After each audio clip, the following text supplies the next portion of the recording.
ఒంటరిగా ఉన్నానని బాధపడుతున్నావా? నిజమైన ఒంటరితనం అంటే ఏంటో నీకు చెప్పాలా? చెప్తా విను.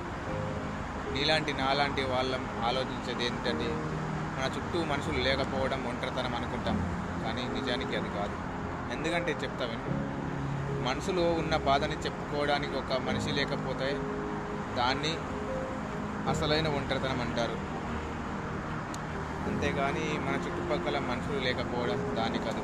ఒక చిన్న ఉదాహరణ చెప్తాను విని. ఏంటంటే నీకు ఒక గదిలో ఒక 10 మంది ఉన్నా మన కళ్ళల్లోకి కన్నీళ్ళు ఎవ్వరూ గమనించకపోతే ఆ ఒంటరితనం ఎలా ఉంటుందో ఎవరికి తెలియదు. అలాగే మనం ఒంటరిగా ఉన్నట్లే. అదే ఒక మనిషి దూరంగా ఉన్నా సరే నువ్వు బాధగా ఉన్నావా బాగున్నావా అని నిజంగా అడిగే ఒక్కరు ఉంటే మనం ఒంటరిగా లేము.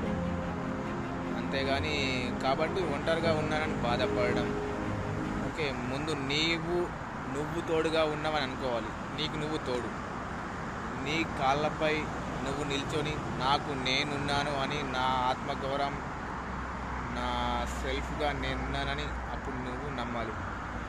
ఉదాహరణకి నీకు ఒక రొనాల్డోని తీసుకో. వాళ్ళు ఎప్పుడైనా నేను నాకున్నాను అనుకుంటారు, కానీ నాకు ఎవరున్నారు అనుకోరు. నీతో నువ్వు ఉన్నంత వరకు నిన్ను ఎవరు ఒంటరితనంగా భావించలేరు, నిన్ను నువ్వు కూడా భావించలేవు. సో కొన్ని ఒంటరితనాలు ఎట్లా అంటే మనల్ని బాధ పెట్టడానికి ఓకే, మనల్ని ఏదో చేయడానికి కాదు, మనల్ని మనం తెలుసుకోవడానికి వ్యక్తం చేస్తాయి. అది నిజమైన ఒంటరితనం.